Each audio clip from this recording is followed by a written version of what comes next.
Ah, another blissfully cold day. Daruk's protection is now ready to roll. Hello, Daruk. Hello, everyone. Praise good here. Welcome back to Let's Play Legend of Zelda: Breath of the Wild. We are here at the Kosasa. This major test of strength that's way out here that we basically did in the last few minutes of the last episode. Now we're out here in this area because there's a side quest I want to handle, a picture we need to take for a future side quest, really, and then we'll be able to move on to the last four shrines we have in this wasteland area, which a couple of them are bundled up close. Now let's see. Now, today, today before we even go on our adventure, I do want to talk about a couple things. Well, I have, well, okay, so the DLC option is here, and basically the DLC is starting to slowly leak into Breath of the Wild at this point. This is version 1.2.0. That basically it just updated last night. This, if you're paying attention to time frames, this should tell you when I'm playing and when I'm doing all this whole project. Anyway, there is options. There should be options in here now. Yes, there is right here, where you can change the voices that are in the game. So you can change the subtitles can be in one language and the voice and the actual voice acting will be in another language. So you do have if you don't like the English voice acting, you can look into the Japanese voice acting. I might not. I don't know. Pro. Anyway, so there's some options here. Now I don't know if any of this is going to be in here right now, but something that's on my mind, I guess, will be a topic of conversation while we make our way across this desert is, coverage of potential future DLC, because I have the DLC. I do have all the DLC for this game purchased, as I mentioned in the very first episode. But something I want to make important is that it's not going to be a focus of the series, but with your guys' intrigue, if it peaks, I'll sit down and I'll record it. Oh, for criminy sake! Come here! Come here!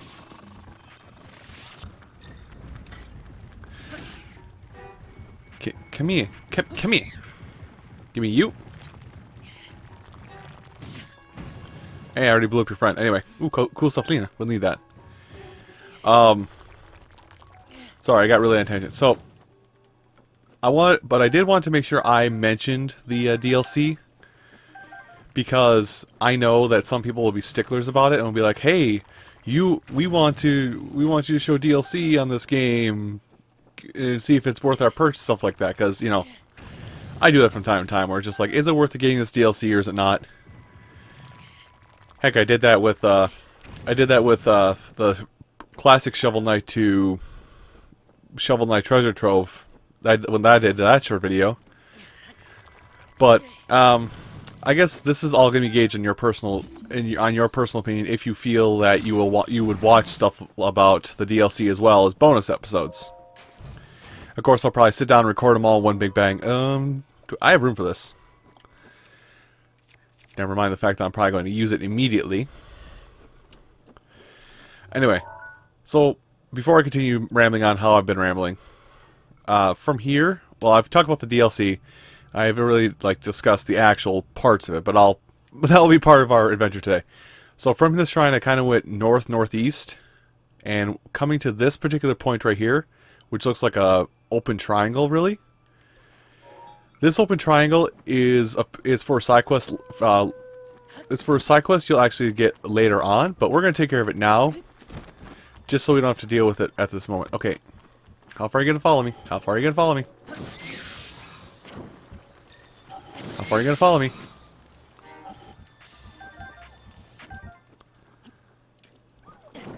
Okay, I think the puppy fell. Anyway, head over here to the side, because I can already make this out. Actually, that might be some wind fonts down there too, but come over here with your camera, and for this particular picture, you're going to want to get a good picture of this statue, preferably the torso. If this picture is wrong, we'll know in a little while. And I guess I'm gonna walk over to the. I'll walk over to this really quick because there is an air draft right here. Cool. Are you gonna do the thing? You're not. Okay. So no, it did do it. Okay, so this is the statue of the 8th heroine. So if you pick up the quest, if you pick up the quest later than me or before me, and like, hey, wait, how do I do this quest coming up here? Well, now you'll know exactly where you got to go, roughly. Anyway, actually, we just need to take that picture. We don't need to be out here, and we could circumvent some traveling by going to the tower and cutting over. Yeah, there's a couple shrines we could just cut straight over to. One of them that we talked with Cass about last time. Let's do that. Let's jump out.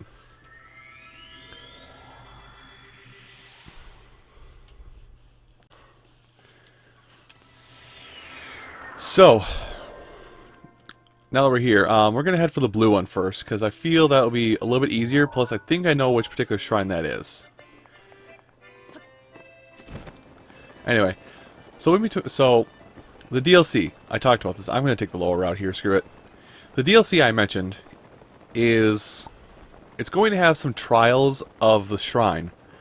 Trials of the sword is what it's being called right now. We won't know more details till it actually launches in summer, is all we know so far.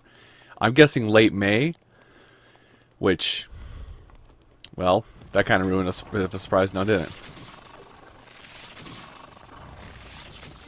Oop, missed that one. Okay, I'm three for four. How many arrows do we have? Okay, we have more ice arrows now.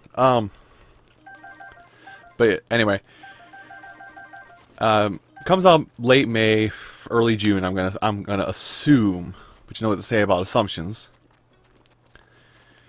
Anyway, light up already. I know you're right around here. Don't be a hidden one. Oh, you are a hidden one. You are. If you're what? Yep, you are exactly what I think you are. So all these weird frog statues, we will look more into those in a future part. But right now we want what's just over. Have I gone past it, or have I gone? Huh? Where is it?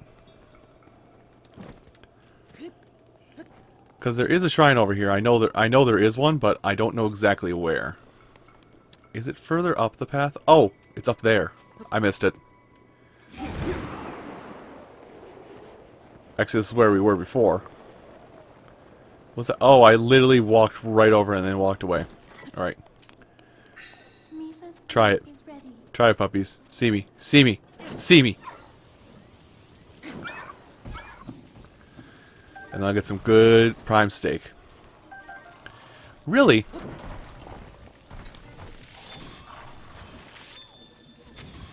There.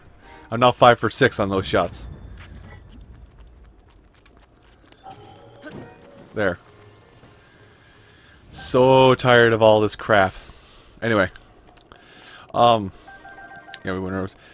So the DLC, what it entails is Trials of the Sword, which what the pictures they've shown us so far, you folks at home at this time probably have a lot more pictures of what that particular challenge will entail, almost to a T of what it will all entail.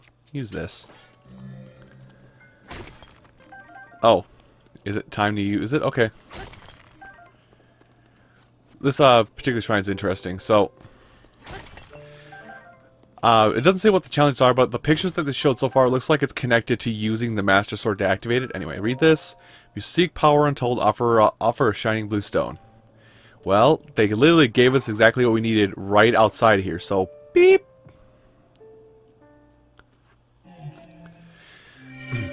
That's literally all you need to do. Just put down a piece of luminite on there. Also, they have detailed. I might put pictures up for some of this if I remember to find them, or me and editing will find them. Me and editing, go find them, please.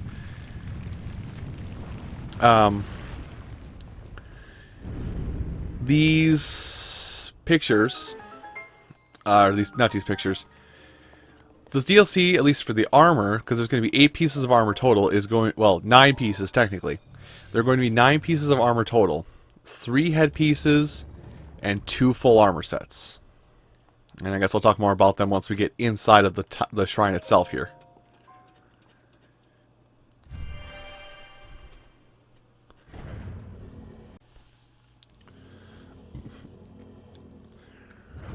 Let's see if I can double talk this one. Oh, this is an easy one. I can double talk this one, no problem. 2 bombs. That should be the only hit you need, by the way. I suppose I could use bombs for that. Anyway. The headpiece, I guess I should detail, is... One is Majora's Mask. One is Midna's Mask from Twilight Princess. Her imp mask, or the Mask of Twilight, whatever it's called, I forget. The last mask, what we know about, which is probably the most useful, by the way, launch a bomb and explode it at the top in order to activate a switch. I'll show you the switch here quick. But, let me up there. But there's the mask or headpiece that they talk about. There were some TNT barrels in there to help you blow it up.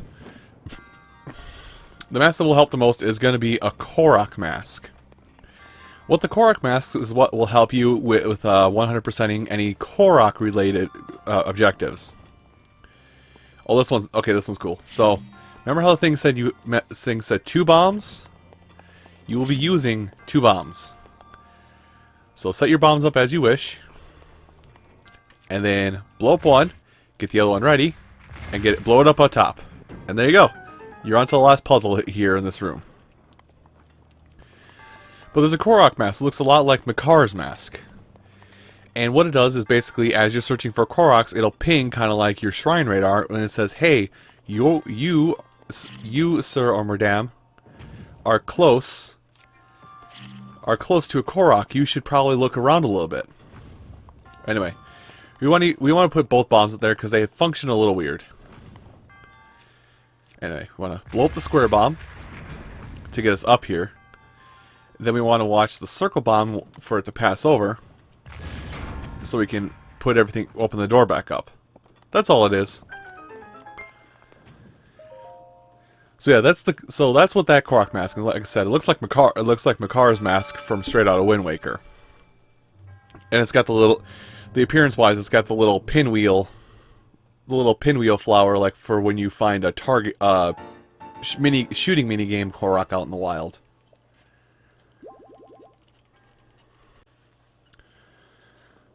Oop. Also, my microphone has been tilted down this whole time. Up. Everything up. So I can talk into it instead of down at it. Let's see. We can delete this stamp now. And then let's teleport on top of the tower once again.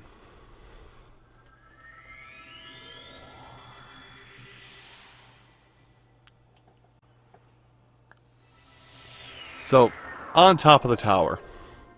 Now, this one's pretty simple. We can do this one 2 ways, but while we're waiting for certain things to kick off with this one, I'll bring up the thing in a little bit just to remind you how this one works. But, well, just head down to this pedestal, and then I'll tell you you're basically going to shoot at the sun when it crosses paths with the tower. You can also do it when the moon crosses paths, which is what I originally did.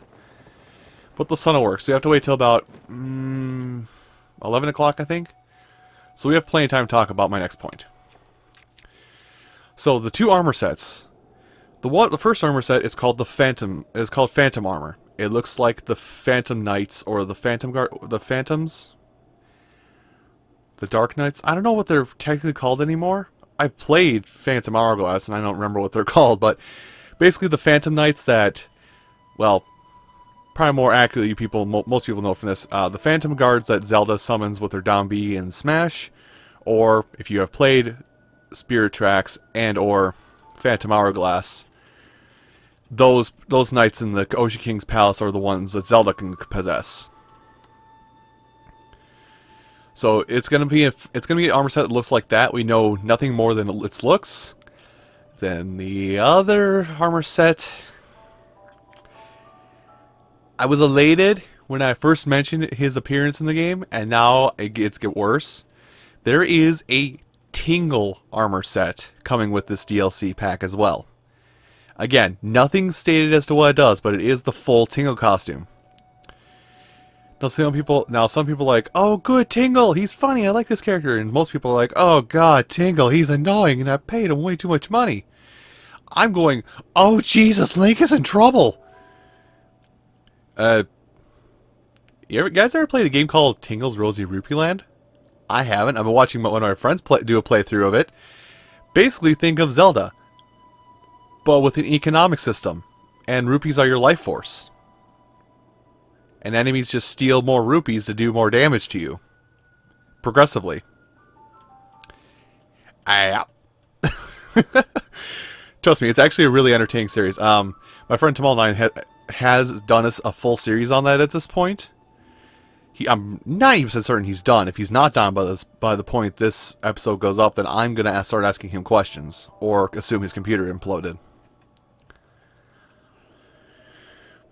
But beyond all that, there's going to be 2 things added with the DLC, which is going to be more or less helpful for those of us who are struggling with the game or don't have as much time to play the game. The first thing is that, and I don't know if I'll be able to like splice it in once I get the video edited if it comes out in time. But the first thing is going to be a tracking map. Basically, it's a map that will it's a overhead map of Hyrule. So it's this map, and there'll be a little stick figure man that basically represents Link, and it'll basically, while having a line following him, will show a line of where Link went through, where you controlled Link, and where he went throughout the last 200 hours of gameplay you have done. So like, it'll show Link going all the way up here and down here and through here and all this jazz that we've done. It'll show his path throughout your entire journey. And once we're done with the journey, if I'm able to get, if it will retroactively capture that, retroactively I'll go in on the credits and I'll superimpose our adventure on top of the credits. And I might even put in my personal playthrough's walking path as well. And the other thing that they're adding is a Traveler's Medallion. The Traveler's Medallion will allow you to place down one at a time, teleportation point on the main map at any location you wish. So basically, like, I'll make sure to show when we get back to the tower. Basically, if I want to return here at this point at a certain time, boom, Traveler's Medallion down, go off of my adventures and come back right when the time is right. Like with that Blood Moon Shrine. I think I got all that out, and anything that I missaid or anything, I will put up as a subtitle, or I'll provide a link to the page so you can read up on it as well. But yeah, I wanted to make sure I got that across. Anyway, now that that information's out of the way, I really should wait for the sun to come around first. Goddamn. Sun, where are you? Okay, you're coming around. So maybe it was more like 2 o'clock. It's the other thing, and then I'll just cut footage forward after this. But after, I went out and I farmed more Lynels. I also farmed more Guardians. I farmed enough of them, just barely enough of them, to upgrade the rest. So we could upgrade the rest of the ancient sets, so we could get a whopping 54 armor from this set, and a not so amazing 36 armor from this armor set. So we have 3. It's only 3, but we have 3 pieces of armor, or 3 armor sets that are all at rank 3. I don't remember what I need for that. We have 4. We have 5. Doing good. So we'll have to see what the last upgrade for it all is. Now that I've rambled off on your ears upon all that, I figured doing that off camera would be the best part. That way you guys don't have to sit here and watch me farm it all. And goddamn, you never think of. Okay, you know what? I'm gonna wait for the sun. I'll be back with you guys in a moment.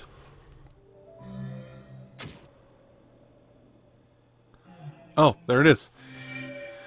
So this thing literally lit up the moment you could shoot it. So it's at 2:50 at the earliest you can do. It's probably like 2:50 to 3:10 p.m.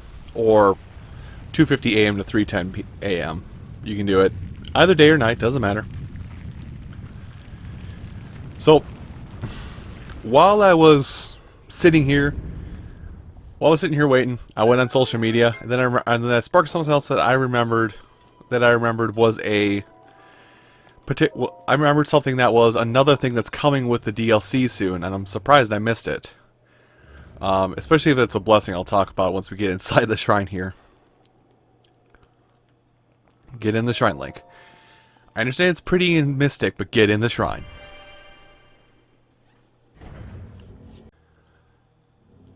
So the thing I did not talk about for DLC is hard mode.